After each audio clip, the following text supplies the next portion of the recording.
Hello and welcome to program report card में हूं अलीना फारूक शेख। आज बात करेंगे जी सियासी दर्जा हरारत, रोज़ बरोज़ इसमें इजाफा हो रहा है। पीडीएम की जो 13 दिसंबर को जलसा होना है उसके लिए लॉन्ग मार्चेस की जा रही हैं और रैलीज निकाली जा रही हैं, अवामी राब्ता मुहिम की जा रही है। बिलावल भुट्टो जरदारी साहब भी लाहौर पहुंच रहे हैं।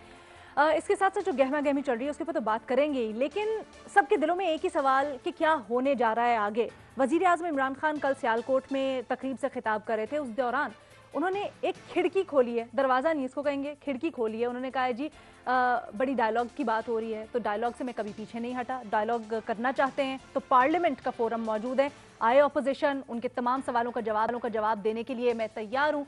लेकिन एनआरओ पर बात नहीं होगी, एनआरओ नहीं मिलेगा, एहतसाब के किसी केसेस पे बात नहीं होगी। जब ये पूछा गया अपोजिशन के रहनुमाओं से, जनाब वजीर आज़म कहते हैं एनआरओ पर बात नहीं होगी या फिर केसेस पर बात नहीं होगी, तो उस तरह डायलॉग के लिए हम तैयार हैं। तो अपोजिशन में बड़ा मिला जुला रद्द-ए-अमल देखा गया। कुछ इसके हामी थे डायलॉग के, कुछ ने कहा नहीं जी अब बड़ी देर हो चुकी है, बात नहीं हो सकती। और जिन्होंने कहा बड़ी देर हो चुकी है, उनमें से एक एहसन इकबाल भी नून लीग के शामिल हैं, जो कहते हैं कि जी हम अपने माजी के तजर्बों से, बड़े तल्ख हमारे तजर्बात थे, उससे सीख चुके हैं, इसलिए हम इनसे बात करने को तैयार नहीं हैं। हमारा प्रिंसिपल पॉइंट है। जनाब, ये जो पूरी सूरत हाल है इसमें बैरूनी चैलेंजेस का भी पाकिस्तान को सामना है। कल भी हमने इसको बड़ी इन डिटेल डिस्कस किया कि किस तरह से भारत की तरफ से किसी फॉल्स फ्लैग ऑपरेशन जाहिर किया जा रहा है। लेकिन कमिंग बैक टू मुल्क की सियासी सूरत हाल, तो जो नुक्ता इख्तलाफ है बुनियादी अपोजिशन और हुकूमत के दरमियान में, वो है वो केसेस जो कि वजीर आज़म कहते हैं कि जी इनके ऊपर हम बात नहीं करेंगे, अपोजिशन कहती है कि जी हमारे खिलाफ पॉलिटिकल विक्टिमाइजेशन है। तो ऐसी सूरत हाल में क्या समझते हैं हमारे एनालिस्ट, क्या एहतसाब के मामले पर बात किए बगैर अपोजिशन और हुकूमत के मुज़ाकरात हो सकते हैं, हाँ या नहीं के ऑप्शन है हमारे तमाम एनालिस्ट के पास। पैनल पर आज हमारा साथ दे रहे हैं हफीजुल्लाह नियाजी साहब, महमूद सरफराज साहबा, रीमा उमर साहबा, मजहर अब्बास साहब और इरशाद भट्टी साहब। भट्टी साहब, एहतसाब के मामले पे अगर बात ना करें दोनों जानिब से, बात हो सकती है, आगे बढ़ सकती है? मैडम शेख, ये जो आज आपने खिड़की खोली है, ये खिड़की पहले भी कई लोगों ने खोलने की कोशिश की है, लेकिन ये खिड़की जो है ना, ये खुलती है और फिर हवा से बंद हो जाती है। ये खिड़की ऑटोमेटिक है, यानी जो ही खोल के आप निकल जाते हैं बाद में बंद हो जाती है। वो दरवाज़ा नहीं होता जिससे निकलें तो आप दरवाज़ा खुद ब खुद ही बंद हो जाता है। एनडीयू में एक सेमिनार हुआ था जिसमें सिविल मिलिट्री बड़े बैठे हुए थे। वहाँ भी क्वेश्चन आंसर के उन्होंने पूछा गया कि तसादुम की तरफ चीज़ें बढ़ रही हैं तो क्या होना चाहिए, तो वहाँ भी कहा गया कि नेशनल डायलॉग होना चाहिए। शहबाज शरीफ साहब पेशी पर आए तो उन्होंने कहा कि नेशनल डायलॉग होना चाहिए। पूछा गया कैसे होगा, फरमाया कि मेरी ज़मानत करवा दें फिर बताऊँगा। ख्वाजा आसिफ साहब ने कहा काशिफ अब्बासी साहब के शो में कि नेशनल डायलॉग होना चाहिए। मरियम नवाज साहबा ने बीबीसी को इंटरव्यू दिया और उसमें जिसमें उन्होंने कहा था कि मेरे इर्द गिर्द के लोगों से राब्ते में, उसमें उन्होंने कहा था कि बस इमरान खान को घर भिजवा दो, नेशनल डायलॉग हम करने के लिए तैयार हैं। और एहसन इकबाल साहब ने भी फरमाया कि देर हो गई अब, लेकिन इसमें कोई शक नहीं कि नेशनल डायलॉग होना चाहिए था। इमरान खान साहब ने जो खिड़की आपने बताई, जिसकी तरफ इशारा किया, उन्होंने भी खिड़की हमारे साथ भी खोली और सियालकोट में भी खोली कि हर मौजू पर बात करने को तैयार हूं, नेशनल डायलॉग होना चाहिए, मगर एनआरओ नहीं दूंगा। अगर ये रीमा साहबा के क्लासिकल में कहें राग में कहें तो एनआरओ नहीं दूंगा। अच्छा, अब ये है कि ये मैडम शेख के आपने है कि एहतसाब के एहतसाब के क्या शुरू कर देते। नहीं मैं बोला उसने नहीं मैं माजरत चाहता हूँ। ऐसे ही मेरा भी राग निकल गया, मैं राग जोर से आया हुआ था इसलिए निकल गया। अच्छा, अब ये बात ये करें अपने गाने का फिर आप। अच्छा, अब ये है कि एहतसाब के मामले पर बात किए बिना बात हो सकती है? नहीं हो सकती मैडम शेख। ये महंगाई के खिलाफ नहीं निकले, ये बेरोजगारी के खिलाफ नहीं निकले, ये आज़ादी इजहार राय के खिलाफ नहीं निकले, ये जमहूरियत के लिए नहीं निकले, ये अपनी जातों के लिए निकले हुए हैं।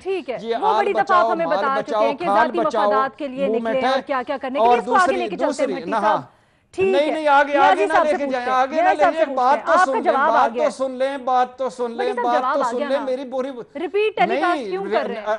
नहीं, रिपीट नहीं कर रहा मैडम शेख, आप एक मरतबा आगे तो चले, रिपीट क्यों? अब एक गाना हिट हो जाता है तो वो कोई सुनाई ना, वो कहें कि आप गाने को रिपीट कर रहे हैं, क्या करें? वो एक गाना जो हिट हो जाता है तो वो बंदा कहे कि सुनाओ ही ना। आपकी टेप खत्म ही नहीं होती। अच्छा अच्छा, बस सिर्फ 30 सेकंड मैडम जी। अब इसलिए नहीं हो सकता कि नवाज शरीफ साहब इश्तिहारी हैं, जरदारी साहब केसों की दलदल में हैं, मरियम नवाज साहब जमानत पर हैं, बिलावल पेशियां भुगत रहे हैं, हसन हुसैन, इसहाक डार, अली इमरान, सलमान, नुसरत शहबाज तक इश्तिहारी हैं, शहबाज शरीफ हमजा अंदर हैं, शाहिद खान अब्बासी, यूसुफ रजा गिलानी, राजा परवेज अशरफ, फरियाल तालपुर, शर्जील मेमन, डॉक्टर आसम राना, सना हसन इकबाल, ख्वाजा आसफ, कौन है जो बाहर है? ठीक है। कहने और अभी कितने ऐसे हैं जिनके खिलाफ केस तैयार नहीं हुए? मान लिया मौलाना मरियम और नवाज शरीफ तीनों का इस असम्बली से बाहर हैं, इस सिस्टम में कोई स्टेक नहीं है। मान लिया सेनेट इलेक्शन से पहले इमरान खान को घर भिजवाना चाहते हैं ताकि वो मजबूत ना हो। मान लिया 2.5 साल ये इंतजार नहीं कर सकते, मगर ये सियासी जंग नहीं, जाती जंग है, जाती नफरतें हैं, जिद्दी हैं, अनाए हैं, एक दूसरे का वजूद बर्दाश्त करना मुश्किल है। मगर फिर भी ये सब कुछ हो सकता है अगर एहतसाब रुक जाए, नैब खत्म हो जाए, केसेस खत्म हो जाएं। वही ना बुनियादी नुक्ता जिससे आपने शुरू किया था कि एहतसाब के बगैर नहीं आगे चल सकते। न्याजी साहब के पास थोड़ा सा आगे चलते हैं। न्याजी साहब, भट्टी साहब कहते हैं नहीं जी, ये अगर एहतसाब की बात आप ना करें तो ठीक है। न्याजी साहब, भट्टी साहब को लगता है नहीं जी, एहतसाब की बात के बगैर नहीं चल सकती। क्या आपको लगता है कि क्या पीडीएम को थोड़ी सी लचक दिखानी चाहिए अगर अब मुज़ाकरात की बात हो रही है? देखिए जी, बात यह है कि इस मुल्क के अंदर झूठ, बदयांती, मकर, फरेब, मस्खरापन, गैर संजीदगी जो है वो मुस्तहकम है और सारी जो ज़मामे इक़्तिदार है वो उसके हाथ में है। दूसरी बात यह है कि पहले तो आ जाए दयानतदारी पे और बदयांती पे। ये वो बदबख्त लोग हैं जिन्होंने लियाकत अली खान को भी नहीं बख्शा था, और जब रावलपिंडी कॉन्स्पिरेसी केस की प्रोसीडिंग पढ़ लें तो जन अकबर से पूछा था आप क्यों तख्त लौटना चाहते हैं, तो उन्होंने कहा जी कि incompetent, corrupt and soft against India. 1300 बंदा एबडो किया था अयूब खान ने, और ये सारे वो थे जो बानियान पाकिस्तान थे, पाकिस्तान की असम्बली के अक्सरियत मेंबर थे। 10 साल के लिए सियासत बैर कर दिया था। ये कोई नया तरीका नहीं है, सिर्फ जुबान चेंज हो जाती है, बाकी ये सारे काम हो रहे हैं।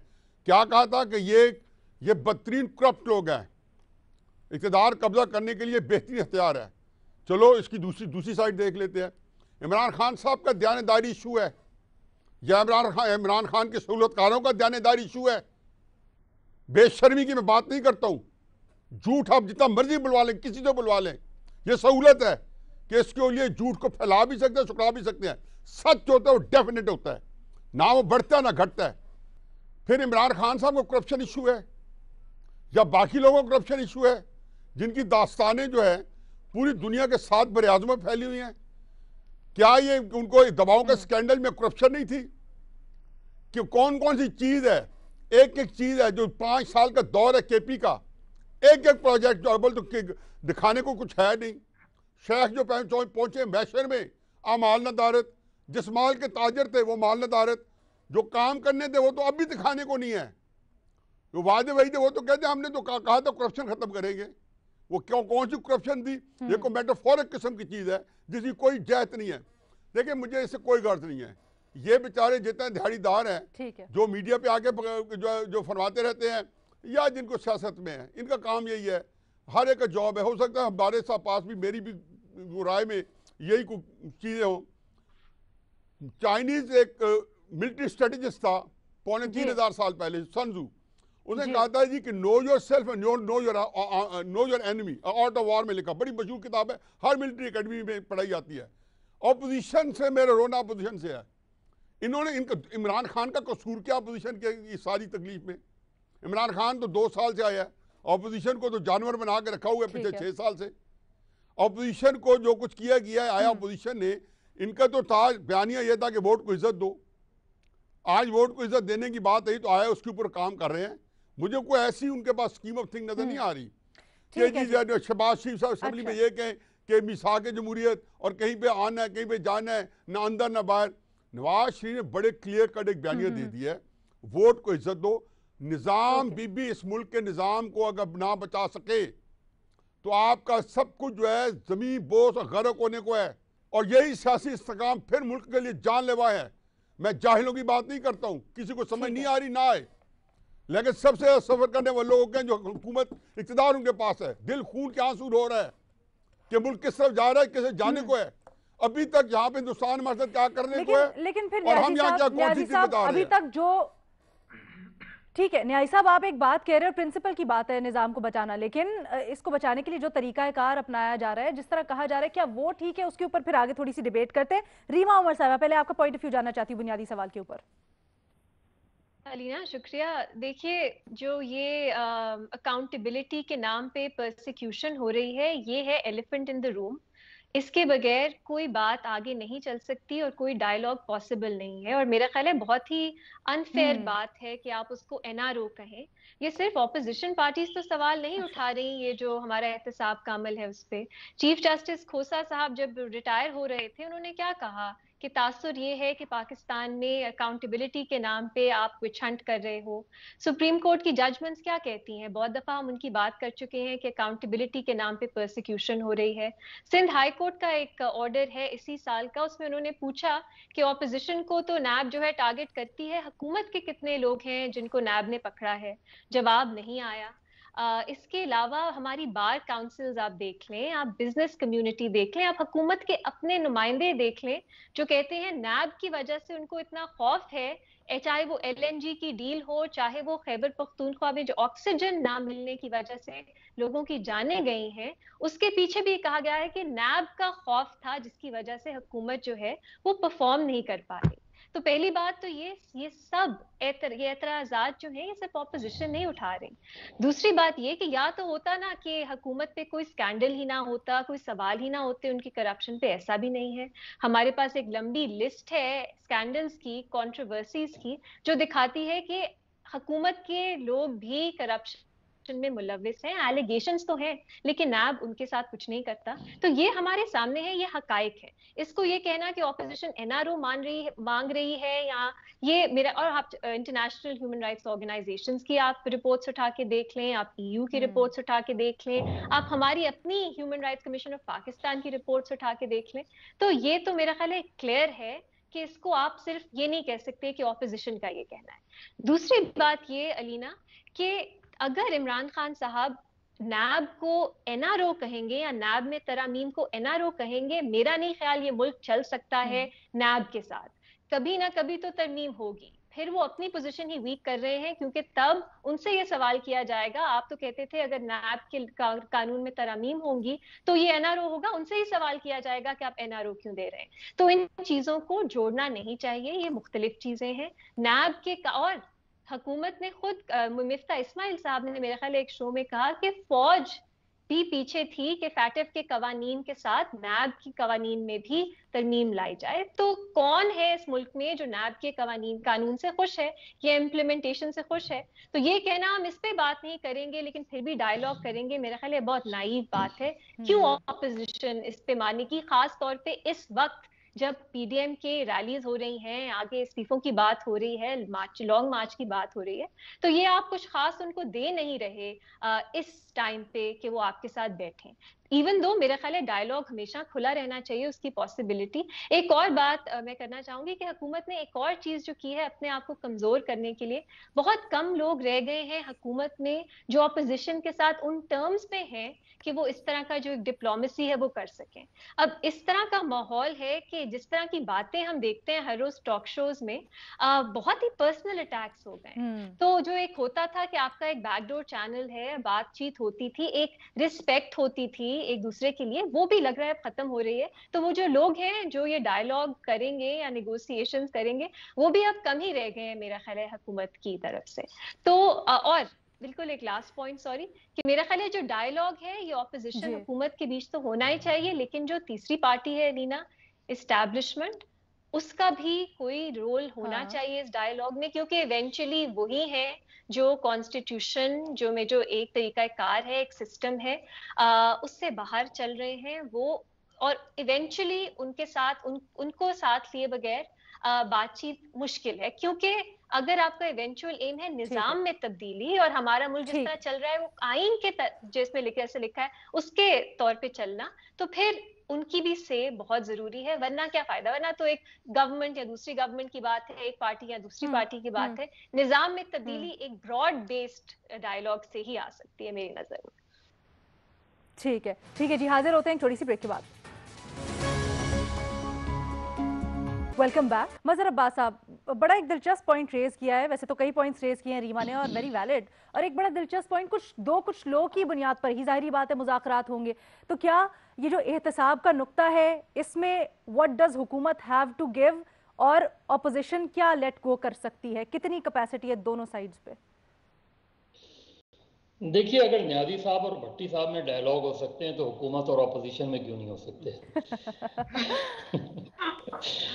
दूसरी बात ये कि डायलॉग कभी कभी तो एक पेज पे भी आ जाते हैं।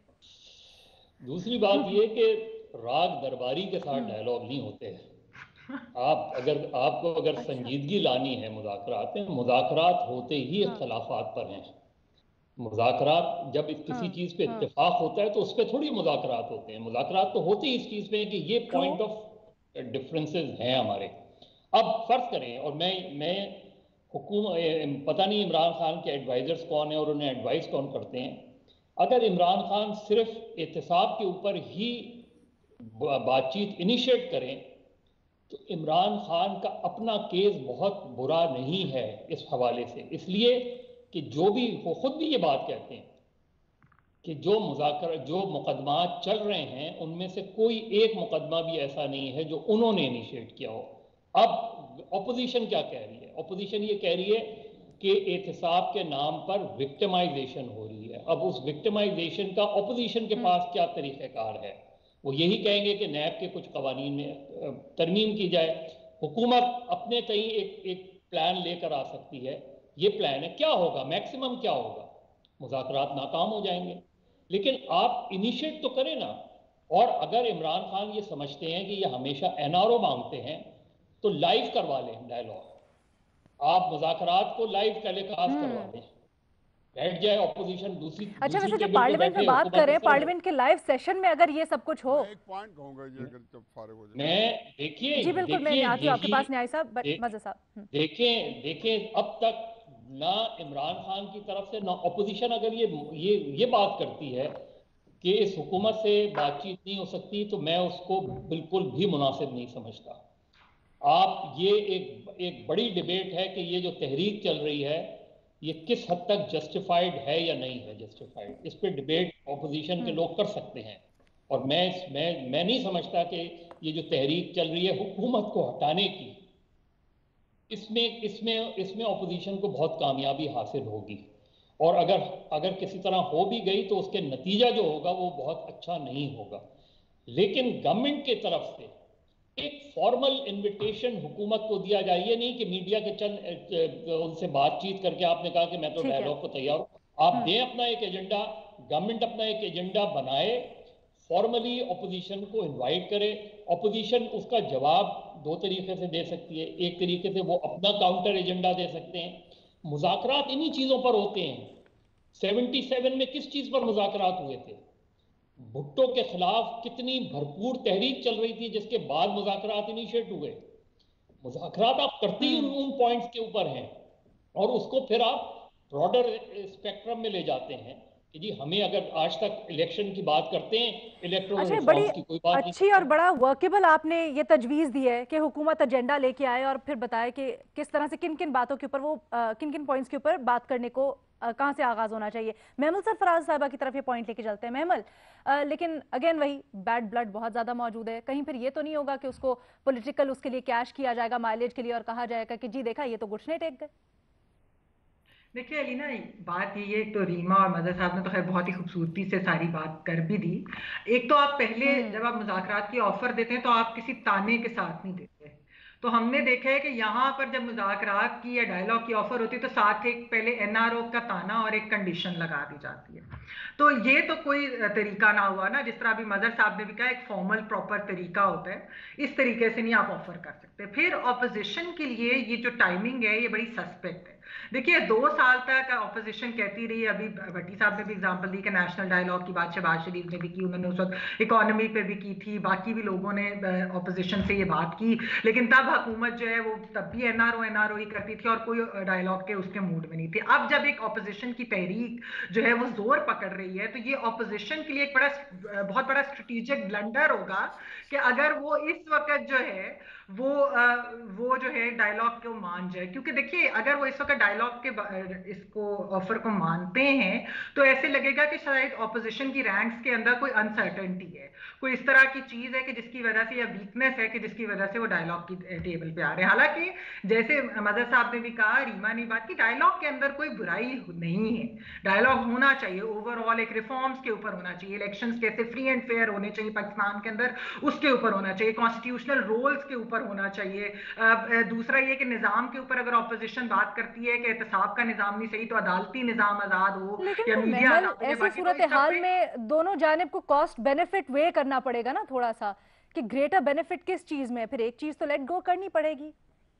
बात तो यही है ना अलीना कि इस वक्त टाइमिंग ऐसी है, तो मेरा नहीं ख्याल कि ऑपोजिशन मुज़ाकरात करेगी, लेकिन ठीक है, जिस तरीके से हुकूमत भी ठीक है। मुज़ाकरात की ऑफर दे रही है, अगर वो इसको नजरसानी कर लें और बेहतर हाँ, तरीके से अगर ऑफर करें तो फिर ये कोई चीज बेहतर आगे बढ़ तरीके से सकती है ना अप्रोच इस करें तरीके। तो आपको लगता है मामला बेहतरी की तरफ बढ़ सकते हैं।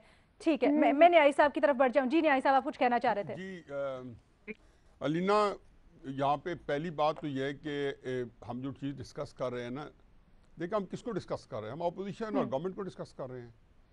तो जी, अब हम क्या चाह रहे हैं, क्या होना चाहिए, उससे हट के भाई अपोजिशन ने कहा क्या है, डायलॉग किस पे होता है। मतलब साहब बड़ी रेलेवेंट एग्जांपल दी कि 1977 में अपोजिशन ने पिन पॉइंटली कहा था कि 7 मार्च 1977 को होने वाले इलेक्शन जो है वो रिग थे, वो शैम थे, और इस पर डायलॉग दोबारा कराया जाए। या अपोजिशन के जो मुतालबात हैं पहले उसको आप स्पेल आउट कर दें अपने पार्टी से। आप कह रही अपोजिशन के मुंह में वो बात डाल रहे हैं जो अपोजिशन ने की नहीं है। भाई वजीर आजम को हमने डिस्कस करना है, वजीर आजम ने बताना है कि मैंने डायलॉग करना है या नहीं, कि ये करने, ये लगी वजीर आजम के पास है, नहीं ये अपोजिशन के पास है कि वो करना चाहते हैं, नहीं करना चाहते, तो किस पे करना चाहते हैं। ज़ाहिर है वो जो मुतालबात कर रहे हैं, नवाज शरीफ साहब की तकरीर है जो आप कभी डिस्कस नहीं करेगी, उसमें वो डायलॉग होंगे, उनके मुतालबात। इमरान खान के मैं एक फिक्र और ऐड करने दे, इमरान खान उसमें सब्जेक्ट ही नहीं है, इमरान खान सेकेंडरी है। जैसे बिलावल ने परसों चौथ कहा है कि वो सहूलतकार और ये आगे मोहर है। दूसरी बात, अगली जो बात है कि जब 14 अगस्त 2014 को ये निकले थे वहाँ पे इमरान खान आज़ादी मार्च के लिए, तो 12 अगस्त की रात को नवाज शरीफ नशरी टीवी पे आके उन्होंने अनकंडीशनल ऑफर की।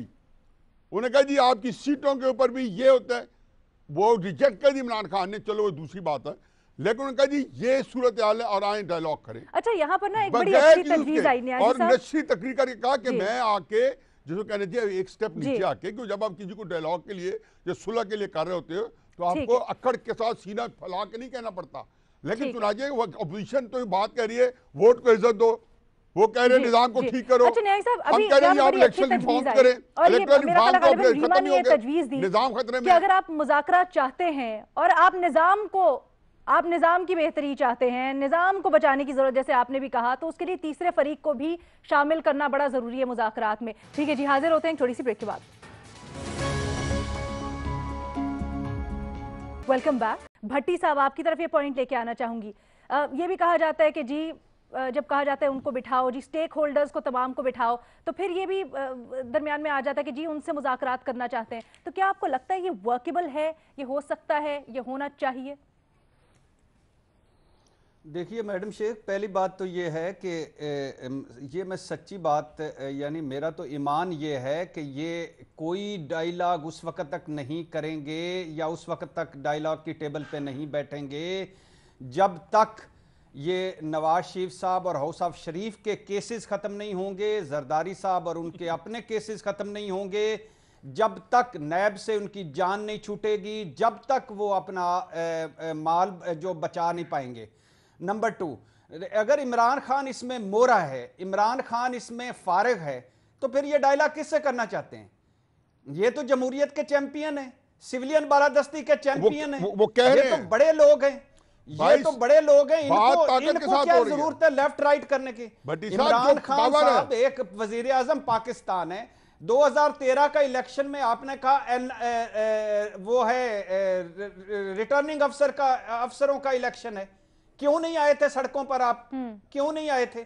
इस वजह से बारियां लगी हुई थी, इस वजह से कि अकोमोडेट हो रहे थे। अब क्यों? ये जाती नफरत है, जाती अनाएं हैं, जाती जिद्दी हैं, जाती केस हैं, कोई जमहूरियत नहीं है, कुछ भी नहीं है इनके ये जो आदर्श। और नवाज शरीफ साहब की तकरीर एक इश्तिहारी, एक मुजरम, एक सजा याफ्ता, एक भागे हुए शख्स की तकरीरों के हमने सुननी है।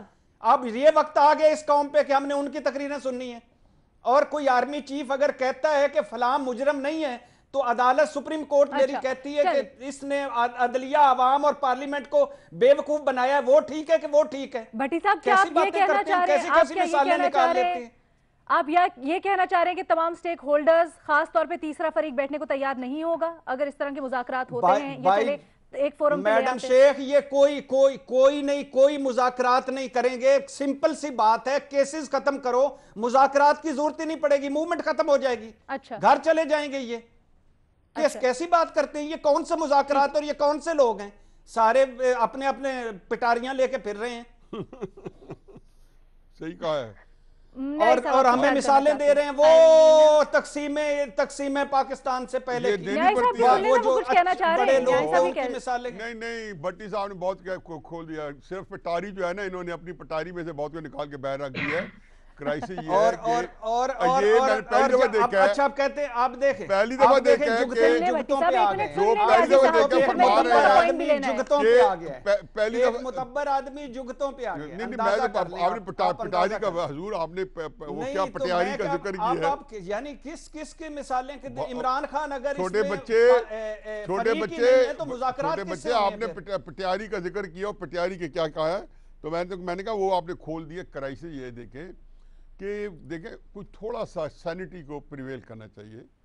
मुज़ाकरात मतलब इमरान खान के पास ये क्या ऑप्शन है कि ये बताए कि मैं यूं करूंगा। भाई आपसे मुझे एक स्टेटमेंट दिखा दे ऑपोजिशन का, क्या ऑपोजिशन ने उनको कहा मुझे देखो ओह मारे गोली हुए है वज़ीर आज़म पाकिस्तान, उसके ये इशू है नहीं। जरदारी साहब ने भी कहा, शहबाज शरीफ साहब ने भी कहा, मैं कहता हूँ मिसाक करने को तैयार है। भट्टी साहब आप कह रहे हैं, मैं कहता हूँ मेरा मुतालबा है ही नहीं, तो फिर आप क्यों कहते हैं? जो हो पड़ा हो सकता है उसी की बात हाल लो। मैं कहता हूं मैंने मुतालबा नहीं करूं इमरान खान साहब से, आप कहते नहीं आप उसी से करो या नहीं करो। के 34 नुकात और दूसरी बात ये है कि जो उनके मुतालबात हैं आप एग्री ना करें, आप सुना तो दें वो क्या कह रहे हैं अपोजिशन वाले, जुर्रत करें आप सुना दें, माना कि वो गलत कह रहे हैं, आप कहेंगे नहीं वो एरर कह रहे हैं। ऐसी बात उनके मुंह में डालने की कोशिश कर रहे हैं जो वो नहीं कह रहे, हम उनके दिल की बात जान रहे हैं।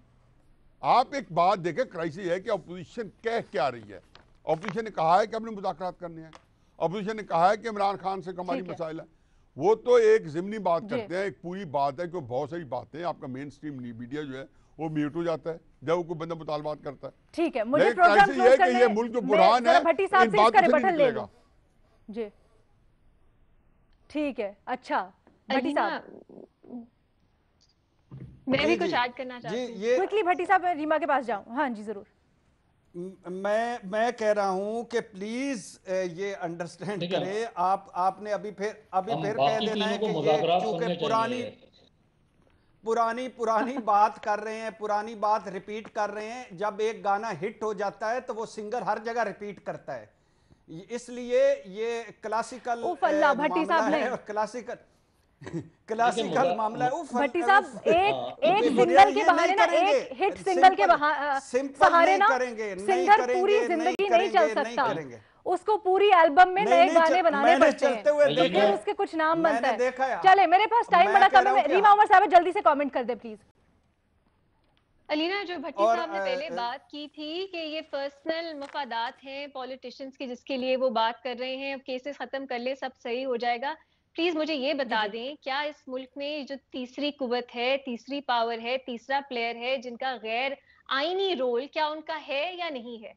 हम लोग यहाँ मीडिया पे बैठ के हमें महसूस होता है कि किस तरह हमारी अपनी स्पेस जो है वो कौन जो है रिस्ट्रिक्ट करता है? जब पेमरा बंद नहीं करता टीवी चैनल्स, जब हुकूमत नहीं करती, तो वो कौन करता है या अपना काम करने के लिए? तो ये नहीं, आप अलीना किसी तीसरे फरीक को भी बात करने दें। आप नहीं, बात बेसिकली ये अलीना, एक मिनट सबके पॉइंट्स ले ले भट्टी साहब, आपने बड़े रिबटल्स देने आज। एक मिनट रुक जाए भट्टी साहब, मल साहब जल्दी से। जब बिलावल भुट्टो साहब आर्मी चीफ से रिक्वेस्ट करते हैं कि जरा आईजी का मामला देख लें, नून वाले कहते हैं हमारे दरवाजे का टूटने का मामला आईजी देख लें। ये है वो तीसरी कुव्वत जिनको वो बनाते हैं और आईनी जमहूरियत के चैंपियन बनते हैं। इसलिए कि नाम भी उन्हीं का आता है, इसलिए करते हैं उनसे बात, इसलिए नहीं, लेकिन वजीर आजम को कहें ना, वजीर आजम को कहें ना, वजीर आजम को कहें कि तहकीकात करें, वजीर आजम को कहें तहकीकात करें, वजीर आजम को कहें तहकीकात करें, वजीर आजम को कहें तहकीकात करें। वजीर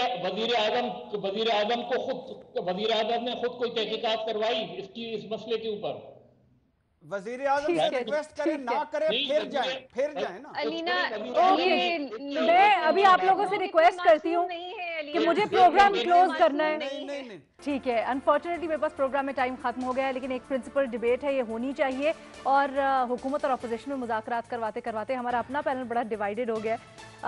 आई hope we can resolve this and have this debate again very constructive. कल मुलाकात होगी नए सवालात के साथ।